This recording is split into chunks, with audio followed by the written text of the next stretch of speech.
Hey guys, yeah, so welcome to Climber first official video. This is 2022, and you might be wondering what happened to Climber. Why has there been like a video break? That's if you are part of our YouTube audience, and if this is the first time that you're watching Climber, so welcome to Climber. If you're a Gen Z or a millennial, then this channel or this YouTube channel is for you. Climber is an education and media platform that helps Gen Zs and millennials grow in their career in tech and in the creative space.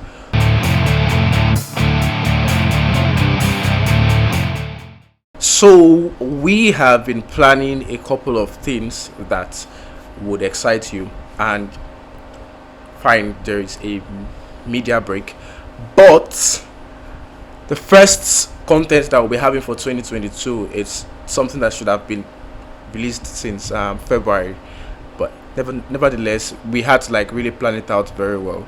And the topic or what I'll be talking about is breakfasting jobs. Now this should have come around February 14, like to coincide with Valentine's period, but anyways, it's fine. So let's talk about breakfasting job. Let's talk about my experience, your experience with jobs, and if you've had breakfast with jobs, like if you've the breakfasts, it's like a slang people use to mean heartbreak. Like if you're heartbroken, most times people say you've been served breakfast. So have you been served breakfast with jobs? So let's examine. For many Gen Zs and millennials that are in the tech space, you would have had that experience with one particular job that you're excited about, and you've eventually found out that you were disqualified. I still had a recent experience not too long ago, where the CEO of a $1 million company reached out to me via AngelList and said that they loved my profile, my AngelList bio, and wanted me to come work with them. And I felt then a recruiter in the company too reached out to me. That's two people, and they wanted me to work with them. But after the first, second, third interview process, they dropped me. It was really heartbreaking because I was already looking at the salary and the benefit of working with them, but they served me breakfast in job. So most times, most people, when they get to experience this breakfast with jobs, it's basically because of so many reasons, like so many things actually add up to the reason why you experience breakfast with job. For my own reason, I had to reach out to the recruiter. Okay, fine, I'm not working with your company. You guys do not want me to work with your company, but tell me what happened at the first interview stage. You loved my response and everything. Second interview stage, you made a comment that you so much love what you saw. Then the third interview stage, you just went cold on me and stopped talking. What happened? And till date, I have not been given a response. So it was really heartbreaking. But most times people make this mistake in job application, and this is one of the reasons why we are highlighting this, like why we are making this video. You have applied for a job, or you've applied for a series of jobs. Most times people say when you want to like get a job, there is currently even a problem in the job whole system where we have huge number of companies looking for talent, and where talents are complaining that there are no jobs. So there's a disconnect. That's because of so many reasons. Like there is this gap, or there's this unaddressed gap, and it's most times also comes from the part of the people that are applying, maybe you or your friends, which I would call mistakes in job application. So the mistakes in job application are just a couple of things that we don't put into consideration. Stuff like you don't have a bio, a portfolio for the position you're actually applying for. So I've had to even experience this, because one of the things that we're doing at Climber also is that we recruit people into remote opportunities, content marketing and content writing basically. So if you're a content marketer and a content writer, you can visit the link that will pop up in this video. Visit it, drop your portfolio and your details. If we have a job that matches you get to be contacted to be connected to any job available that matches your portfolio. So a couple of mistakes people make when they're applying for jobs is when you're applying for jobs, and I'm saying this because now that we are trying to recruit people into jobs, people just happen to apply out of excitement, where they want us to help them get jobs, but they don't have the certain things in place. One of the most important thing is a portfolio. Like, if you don't have a portfolio to showcase the fact that you're good with what you're doing, chances are that you will not be able to convince the recruiter or the people that you're actually applying to that you're a good fit for the role. That's one. Two, and mind you, a portfolio does not necessarily mean like a document. Your social media too can also be your portfolio. Two, sometimes it also depends on the way you apply for these jobs. Some people spend a huge and heck amount of money to build good CVs and the likes, but you still get bounced back due to the fact that um, your cover letter, your application process is like really, really boring. So I do this, and I've helped a lot of people with this secret. If the job role that you're applying for is if the job role that you're applying for is not specific, like if they say send an email to so at gmail.com or at so the company's address.com, and they do not specify the title of the email, you don't just go to the email and write application for the role of a content writer. In 2020, so who does that? Your email subject needs to be catchy, because the thing is, as much as you realize that you're applying, hundreds of people too are also applying for the same position, and recruiters are actually humans. If they will want to get to read it, it has to be something that will catch their attention. So I told these people this secret: your email subject has to be worked on. And if I'll give you an example. Instead of writing an application for the job role of a content writer, why not write here is how I can help your company with content writing, or content writing semicolon, you've got the best talent, or I'm the best talent. Now you need to write something catchy. I have a lot of examples I might want to give, like if you get to subscribe to Climbers channel, we actually give out this information. So the email subject, once it's catchy, it helps you like scale that first filter where there are like 100 people. The recruiter has been able to take his time to read 10 people because of their email subject. Their email subject happens to be catchy. Like, oh, let me even curiosity. Let me even read what this person is saying because of the email subject. So the mistake people make is, one, you don't have a portfolio. Two, you are missing it out in the interview, in the job process. Like, you are being boring. Your CV is boring. It's just talking about all that you've achieved, your certification and everything.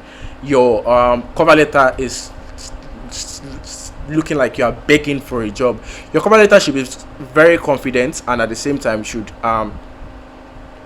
sound confident, and at the same time should specifically highlight what you're good at. So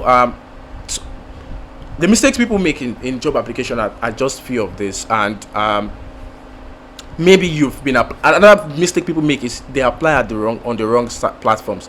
So another it's a secret I'm going to be telling you is, when a job is available, sometimes on LinkedIn, most people are like, okay, go and apply on LinkedIn and the likes.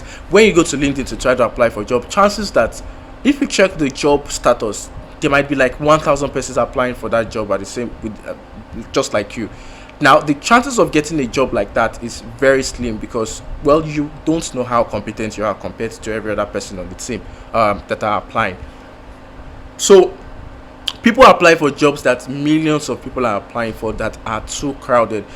There are like a couple of secrets that you and this video is not for that you can actually apply to jobs that will increase your chances of getting them. Just like there are some communities that in those communities they only post exclusive jobs that they don't even post out there. So if you happen to be I happen to be in a community, I'm not going to mention the community posts, like the founders or CEOs of the platform come directly to this community, say there is an open position available in my company, come and apply. They don't go out there to go and post those job offers. And people, we within the community, actually I'm also into content marketing, so we within the community, we can actually leverage on this opportunity and apply directly, and it increases your chances of getting a job. So the mistake people make is you apply for a job that is too common, But this video is not about that. This video is about job experiences. I've had many people talk about their job experience, and I'm like, oh, you've been doing this, why not do it like this? And they implemented it, and instantly they got a job application. So, but the most important part of this video is I want to talk about the 3 secrets to make recruiters fall in love with you. So let's say you are ready, you know what you're doing, you have a skill, you've been building, because obviously there's a big difference between having a skill and actually knowing how to apply it. So most people claim, well, I have a skill, but I do not know how to apply it. Well, that's gross. There is, and I'm going to say this, people have over expectations. You just started a skill, and in 6 months you're expecting to be earning SXX dollars amount of money. It's not going to be possible. Like, you need to grow in that particular skill. But let's talk about the fact that you have a skill now. You are job searching, you are Mr. X or you're Miss Y, you're a Gen Z, you're a millennial, and you want your recruiters to fall in love with you. They've served you a lot of breakfast, enough breakfast, and you're like, yeah, this time around I want to make my recruiters fall in love with you. First thing, build a portfolio and a solid bio. Now, I'm not going to give this advice to just any person, but because of the fact that I know it is very, very important. Portfolios are so important. You can build a portfolio on Netlify, like you can build a skeletal. A portfolio is just like a database where you have your competence, your work, your products. So you can build your portfolio on Google Doc, Google Drive. I have someone that built his portfolio on Google Drive. He just he labeled the different documents on Google Drive of the different work that he has done. Now that's just not stressful, like it's easy, so anybody that comes there can easily access it. At the same time, if you want to be really aesthetic and go way simpler, you can build it on a couple of platforms. You can build it on Netlify. You can also build it on, there is this platform, Disha. You can build your portfolio on Disha.page. There are so many no-code tools, no-code platforms that you can actually build your portfolio. All you just need to do is drag and drop. Once you drag and drop on these platforms, it's easier for you to just put the links to your portfolios where necessary, or add the design or whatever it needs to do. So build a portfolio and a solid bio. Your solid bio can be on social media. So the thing is, I will employ anybody actively seeking for a role should have a LinkedIn profile. Now, if you're not active on LinkedIn, it's fine, but have a LinkedIn profile where you can actually use your LinkedIn like your bio landing page. So because most companies would ask where is your LinkedIn profile, so your LinkedIn profile should contain a solid bio, and I am going to add in the comment section in this video, or in the description, I'm going to add my LinkedIn bio, where you can actually get to see. Go check my LinkedIn bio. You would see content marketing manager or content marketing strategist and blah blah blah blah. Then I listed some other things. So build a portfolio. If you've been contemplating on building a portfolio, now's the best time to actually build a portfolio. 2, recruiters hunting. So there is something called hunting for recruiters, and most people don't know about this secret. It saves you the stress of looking for jobs on so many popular sites. Rather than waiting for opportunities to come to meet you, why not create the opportunities yourself? So there is this strategy I've been employing for years, and a couple of people too have used it and it works, is to hunt for recruiters yourself. And the best platforms to actually do this are there are a couple of platforms that you can actually look for recruiters. Firstly, I'll talk about communities. If you belong to exclusive communities in the role that you are trying to apply for, it's easier for you to locate a recruiter.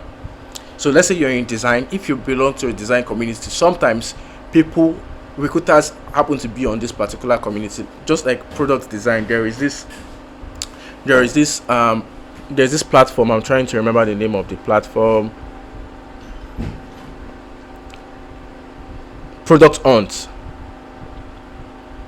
Yeah, so Product Hunt is actually a platform where you can, for product guys and designers, where it's easy for you to poach CEOs, because CEOs too can be recruiters. Some CEOs just raised rounds in their company, like they are very, very young. They just raised some funding rounds, and immediately they raised it. The next thing is they will announce, we are looking for so and so person that will fit into this role. This is just the best time to just DM them directly, because you don't need to like go through so many application process. The next thing will just tell you that, do you have a portfolio? Send us your portfolio. And want to, you've secured an opportunity. I still did this a month ago plus in an exclusive community. Somebody just posted, I need a writer on so and so, and I just DM'd, and I'm like, okay, send your portfolio. Oh yeah, this is my portfolio, I worked on this. Oh, this is pretty impressive. We want you to, this is what we want to do, blah blah blah blah, this is how much you're going to be paying. So you can hunt for recruiters yourself, like hunt for them, but there's a trick to actually hunt for recruiters in order for you to get a job. So it's basic, it's simple, but that's going to be another video. The trick means that you have to establish relationship with these recruiters, because you cannot just enter their DM, hello sir, hello ma, I'm trying to look for a job and blah blah blah. No, there are some tricks to actually be friends with recruiters and get them to give you a job or some other or something like that. Then future positioning of specification. So what I mean by this, that's the last point. The first point is build a portfolio and solid bio. 2 is recruiters hunting, which is like you hunt for recruiters, then you establish relationship with them. Lastly, it's future positioning of specification. So if one of the things that recruiters love is you don't want stress. If you're a writer, more times than not, the reason why you're not getting a job is because you are writing for everything. So the trick to this is, if you're trying to apply into a DeFi company or a cryptocurrency company and you want to apply for that, and that's what you want to focus on, go change your bio on LinkedIn, go change your resume to just talk about the fact that you only write on cryptocurrencies and Web3. Everybody's hopping on Web3. So if a company is going into cryptocurrency, the futuristic plan is that they will be part of Web3, metaverse, and the likes. So how to make a recruiter really love you is a friend of mine still did this like last 2 months, and it worked for him. Basically, the company was into finance, but he also established the fact that he had extra knowledge in the crypto world. Coincidentally, the company actually had it in plan for second quarter of 2022 to launch into that part. So now he's championing that course for them, and it was more reason why they did not even bother to consider other candidates, because he positioned himself for a future role, like where the company is actually evolving into. So your portfolio should be specific of the role that you are actually applying to, and it increases the chance for the recruiter to want to consider you, and that like summarily means falling in love with you. So I believe that you've learned a lot from this. If you've learned a lot from this, there are other videos that will definitely be coming up with time, and if you're a Gen Z or a millennial, subscribe to this channel. If you're not a Gen Z, then fine, the other contents that might come might not really be interesting to you, but subscribe to this channel if you're a Gen Z or a millennial. Share with your friends, and what else? You can follow us on social media, on Instagram at official climber, and till then, see you next time. Turn on post notification. Once you subscribe, turn on post notification. There will be more content coming in this regard that will definitely help you to start, grow, and scale in your career as a creative, as a young person in the creative and in the tech industry. So till then, have a nice time.